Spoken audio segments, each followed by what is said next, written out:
"I'd rather die," the captive whispered when the cowboy paid $3. The desert stretched endlessly, a sea of ochre and dust that shimmered under the relentless sun.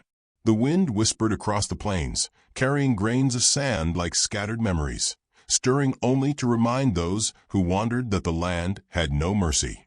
At the center of this vast nothingness, a small wooden platform stood alone, rough-hewn and wobbly from age, holding what the world dared to call a sail. Upon it stood a single figure, framed against the vast horizon. She was young, 19 at most, yet her stance carried the weight of 1,000 hardships. Her skin bore the hue of her people's earth, reddish-brown and kissed by the sun. Long black braids swung down her back, tied with a simple strip of faded blue cloth.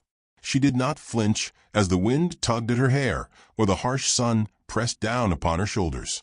Her name was Nizhoni. Around the platform, men sat astride horses, dust curling like smoke around their boots. They called out bids with rough laughter and coarsely raised voices, measuring her worth in coins, as though she were cattle rather than flesh, blood, and memory. Some leaned forward to inspect her arms, the set of her shoulders, her stance. Others spat on the ground or muttered among themselves, certain that $3 could be the price of a life. The auctioneer, a gaunt man with a voice too sharp for the heat, shouted over the clamor. $1. $1. Strong arms, quiet tongue. Apache girl, fit for labor or land. Nizhoni said nothing. She stared past the men, past the horses, as if her eyes could see beyond the earth itself, beyond the dust, beyond the very cruelty that had brought her here. She had been called captive, chained and sold before, and yet she stood with a dignity that defied the world's currency. $2, called one man, voice cracking with eagerness. $2.50, another answered, louder, more confident, his horse shifting impatiently beneath him. From the edge of the crowd, a man dismounted, broad-shouldered, hat in hand, the dust of the plains coating his linen shirt and trousers. His eyes, pale and steady as dried whiskey, fell upon her. He had not come to bid. He had come only to sell a mule. Yet when his gaze lingered, he felt something stir in his chest, a recognition that went deeper than curiosity, a sense that the moment was larger than chance, larger than commerce, larger than fear. $3, he said, his voice low but unwavering. The crowd laughed, a rough sound that carried across the plain. $3, one man shouted. For her? That's more than she's worth. The auctioneer's gavel came down, sharp and final. Dust rose in lazy clouds. The platform shifted beneath her feet. She turned her eyes toward him, toward Caleb, the man who had changed her life with a single number, and spoke. Her voice was calm, even, like wind over stone. "I'd rather die." The words struck him harder than the sun. She did not plead. She did not cry. She spoke the truth as one might speak a prayer, and in that moment, the harsh desert seemed to soften around her. Caleb stepped forward, holding out a slip of paper. The guards released her, wary of the confidence in her eyes. She did not move toward him. Instead, she looked once more toward the horizon, a vast expanse of heat and shimmering air, and then back at him. Something unspoken passed between them, as if the desert itself had acknowledged her spirit. He offered her water. She did not take it. She would not be a passive recipient, not yet. Her gaze stayed fixed on him, steady and unbroken, and for a moment he realized that the auction had ended, but the story had only begun. As he led her away from a platform, the horses' snorts and the men's voices faded into the distance. Each step was a negotiation of trust, measured, careful. Caleb did not rush her. He did not command. The world had taken enough from her. She had walked through chains, and he would not add his weight to them. By the time they reached the first ridge, the sounds of the auction were gone entirely. Only the wind moved, carrying the dry scent of sage and stone. Caleb glanced at her. He noticed the small details, the faint scars along her wrists, the curve of her shoulders, the quiet tension in her jaw. He felt a sudden, fierce need to protect, not to own, not to claim, only to ensure that the cruelty of the world could not touch her again. "You've been through much," he said, his voice almost swallowed by the wind. She did not reply at first. Her eyes remained on the horizon, distant, thoughtful. Finally, she spoke, voice low but steady. "So have you." He felt the weight of her words. He had lived through violence and silence, through men and death, yet he had never known responsibility like this. He had purchased her life, and yet he did not feel ownership. Ownership had never been his to claim. That evening, as the sun lowered into bruised gold and orange, Caleb built a fire, while Nizhoni fetched water from a shallow spring. The silence between them was not emptiness. It was a conversation of glances and gestures. She placed her hands near the fire, feeling its warmth seep into her fingers, and he observed her, noting the way she carried herself, unbroken even after all she had endured. "You could leave," he said quietly, not as a question, but as a statement of possibility. "I could," she replied, voice soft, distant, yet steady. "But I have nowhere to go." Caleb nodded. He understood. The desert offered no mercy, no comfort, only survival. Yet here, on the edge of a place both indifferent and harsh, they had found a small sanctuary. Days passed.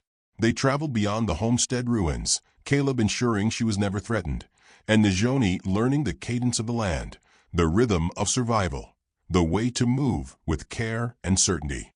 They spoke little, yet each small act of kindness, each measured gesture, built a bridge of trust stronger than any rope. At night, when stars scattered across the black heavens like silver dust, they sat together by the fire. Caleb would watch her face lit by flames and realize how much she had endured, how much strength it took simply to stand. Nizhoni would watch him, sensing the quiet integrity in his presence, the difference between a man who merely survived and a man who chose to protect without command. By the end of the week, they reached a small, abandoned homestead. Dust and time had claimed it, yet it offered walls and shelter, a place to rest and rebuild. Caleb dismounted and looked at her. He did not need to ask. The understanding was mutual. "You could stay," he said. Her eyes swept over the ruins, over the bones of the house, the scent of dust and dry grass, and then returned to him. Slowly, deliberately, she nodded. As the sun disappeared behind distant ridges and night crept over the plains, they built a fire together, not as captor and captive, not as savior and rescued, but as two people who had survived, two people who had begun to trust, two people taking the first step toward something unspoken, fragile, and precious. And so, beneath the stars and the vast, indifferent desert, a story that began with chains and a gavel ended with a possibility of choice, of companionship, and of life reclaimed. The desert morning crept over the plains with a gentle insistence, soft amber light spilling across the dry hills like a warm hand over worn earth. The wind carried grains of sand and the scent of sage, whispering secrets of survival and warning. Caleb woke first, the lines of his face catching the pale sun, muscles taut yet relaxed, a man shaped by labor, solitude, and patience. He adjusted his hat and turned his gaze toward Nizhoni, who knelt near the fire, her hand steady as she tended the embers. Even in silence, she moved with the rhythm of someone who had learned the harsh language of the land.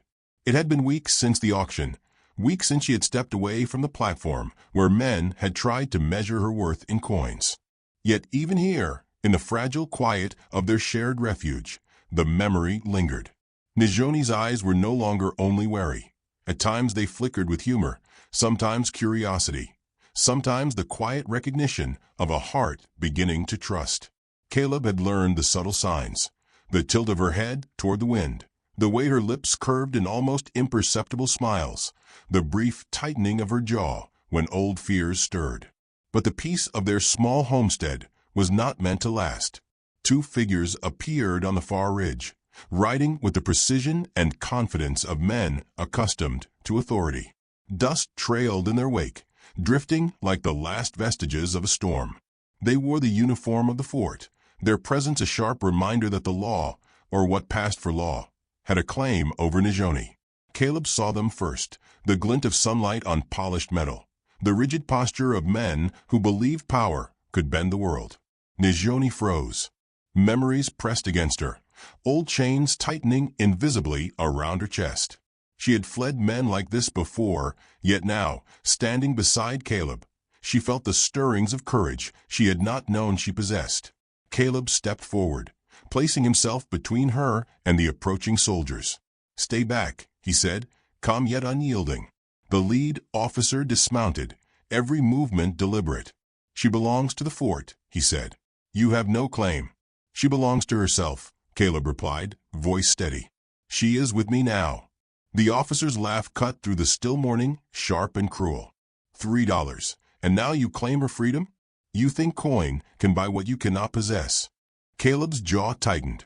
"Freedom is not for sale. I am not asking." A tense silence fell. The desert seemed to hold its breath. One hand hovered on a rifle. Another gripped the reins with uncertainty. Caleb's stance remained calm but ready. He would not strike unless forced, yet he would not retreat. Nizhoni took a step forward. Her gaze met the officer's, unwavering. "I will not go. I have walked too far. I have endured too much. I am no one's property," she said, voice clear and unwavering. "And I will not return to chains." The officer's face darkened, his confidence faltering for the first time. Caleb's eyes met Nizhoni's. They did not speak, yet a silent agreement passed between them. Together, whatever came, they would face it. The wind shifted, carrying with it the heat of the desert and the tiny sparks of dust like embers. Caleb moved slightly, not as a threat, but as a shield. Nizhoni stood tall, arms relaxed but ready, her courage radiating outward. Finally, after a tense moment that stretched like the plains themselves, the soldiers spurred their horses and retreated, cursing under their breath. Nizhoni exhaled, relief softening her posture. Caleb extended his hand, not as a rescuer, but as a companion. She took it, firm and deliberate, and together they walked from the ridge, leaving the threat behind. That night, beneath a sky scattered with stars, they celebrated quietly. The desert held them in its vast embrace, a gentle witness to their survival.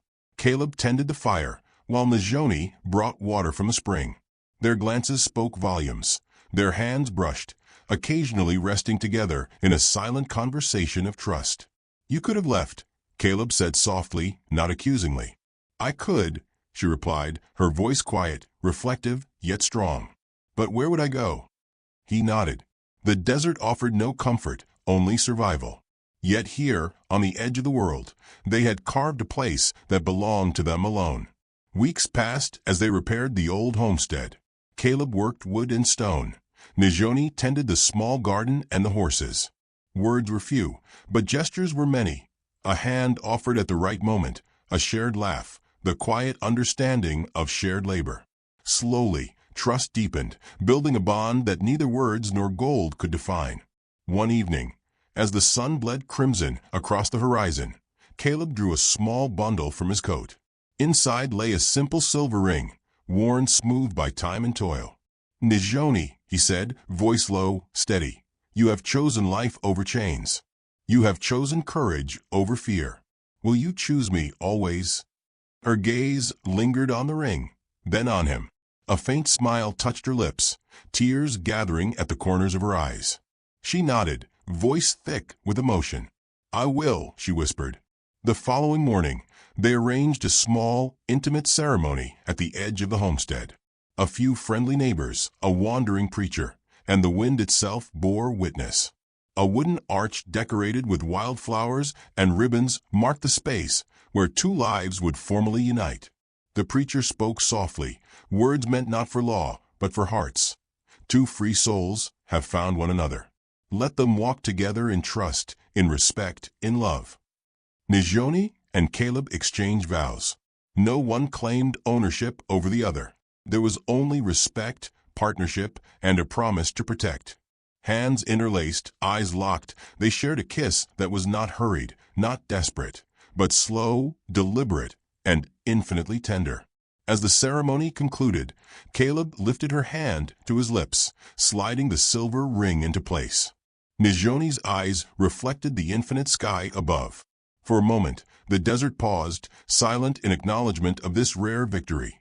Two hearts, once battered by a cruel world, had chosen each other freely. Night fell, cool and infinite, and the two sat by their fire. Nizhoni rested her head on Caleb's shoulder. Words were unnecessary. Silence carried the depth of understanding that had grown between them. The desert, harsh and indifferent, seemed to bow in quiet approval. Caleb whispered, "We survive chains, fear, and cruelty. Together, we can survive anything." Nizhoni lifted her head, eyes reflecting the flames. "Together," she agreed. For the first time since her capture, Nizhoni felt the kind of freedom no coin could ever buy. The plains remained wild, the wind unpredictable, yet they had each other. And in that shared heartbeat, amid firelight and starlight, the story reached its perfect, satisfying close. The desert silence wrapped around them, no longer lonely. Two souls, bound by courage, trust, and love, had claimed their place in a world that had sought to deny them both. They were no longer captive and rescuer, but equals, companions, and partners in life. The night deepened, cool and infinite, and for the first time, the desert felt like home. If you loved this story, don't forget to subscribe and join us for more heartwarming Wild West tales.